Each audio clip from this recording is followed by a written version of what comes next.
En asociación con Civil Dialogues de la Universidad Marquette, Milwaukee PBS y Adelante presentan una serie especial que informa a nuestra audiencia sobre temas claves relacionados con las elecciones presidenciales. Quédese con nosotros en esta primera de 4 partes de la serie con el tema Cambio Climático.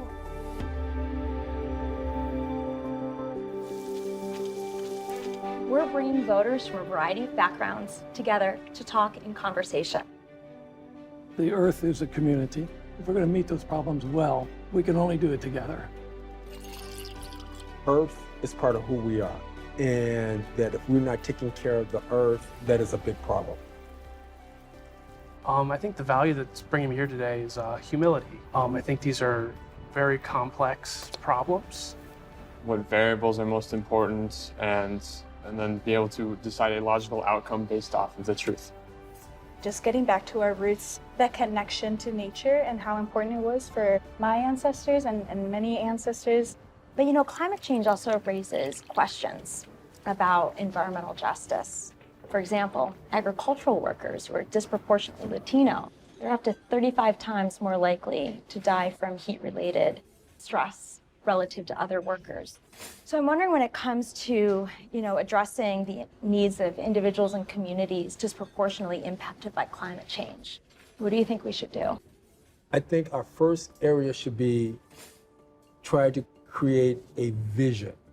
I don't think there's any type of change anyone have in any type of situation if people are not seeing the vision first. The people in the federal government, even though they're representative of their people back home, the state government is closer and can regulate their own neighborhoods easier than the federal government can, in terms of financing them as well. They would be able to utilize resources more efficiently. In my opinion, have to start in the areas that are feeling it the most, which has been disproportionately advantaged already. There are sufficient labor laws in there to create that protection, and with the downside of if you're going to go that way, you have to be prepared for massively increased food prices. So it is a balancing act. So I think maybe I would prefer probably a market solution on that one. So you're looking to maybe the sort of producers themselves making decisions. Producers themselves, or moving it down from a federal set to the state level. You're either going to have farm workers dying or you're going to have super high food prices. There might be another alternative somewhere out there in the world, right? If we get together, and this brings me back to my first answer to your question, what should we do? And I think this fits with, we should go ask the people who are affected what they need. El doctor Michael Méndez es un profesor asistente de Planificación y Política Ambiental en la Universidad de California, Irvine. Anteriormente se desempeñó en California como consultor, cabildero y designado por el gobernador durante la aprobación de la legislación estatal sobre cambio climático que ha sido internacionalmente aclamada. Dr. Méndez, why the climate change is an issue of social justice for Latinos and other groups? Throughout the United States, we're experiencing a major climate change crisis and a public health emergency.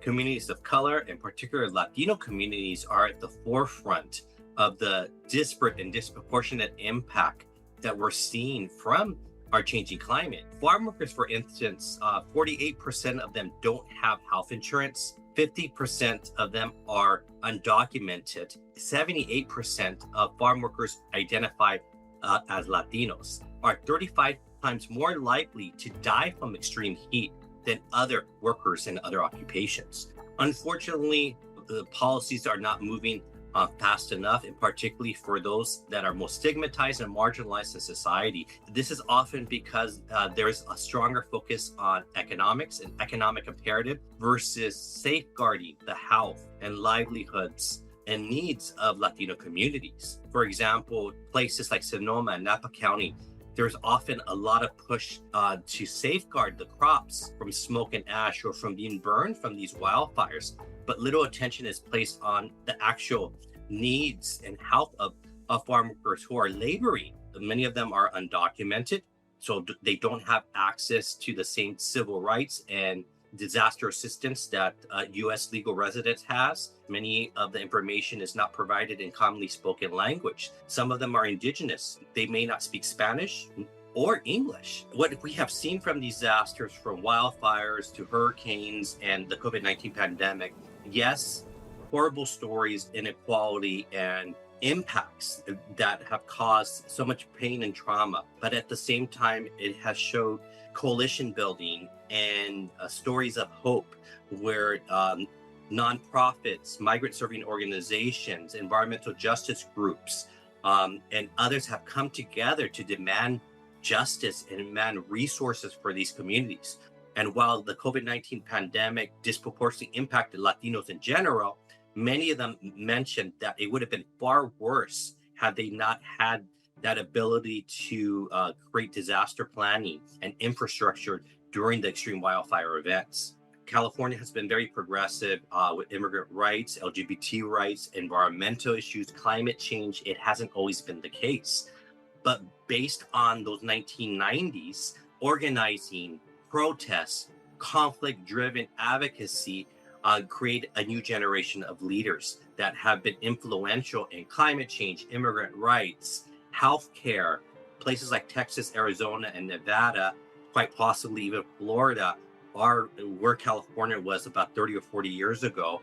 There's an opportunity to keep fighting for social change and coalescing together and having hope. And I think that's what I see in places like Texas and throughout the Southwest and wherever Latinos are facing inequality.